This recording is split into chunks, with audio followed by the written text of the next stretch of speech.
I received a phone call from my barrister's chambers saying that Senator Pinochet's lawyers had been in touch, and they would like to instruct me to be part of the team that would be arguing before the English courts that as a former head of state, he had complete immunity from the jurisdiction of the English courts, including in relation to international crime. So because I was off to the cemetery, I said, well, I'll need to call you back tomorrow once I'm back in London.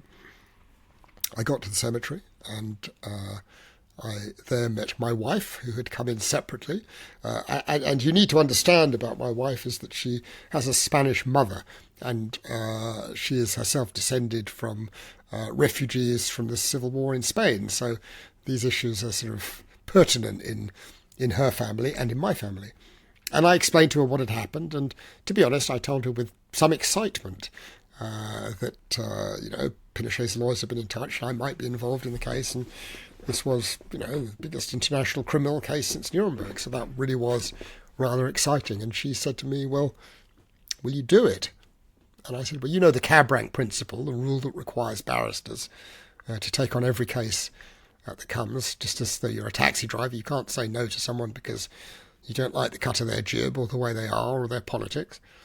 So yes, I am going to do it. And she looked at me again and said, so will you do it? And I said, yes, I've got no option to do it. And she said, okay, well, you can do it if you want to do it, but if you do it, I will divorce you.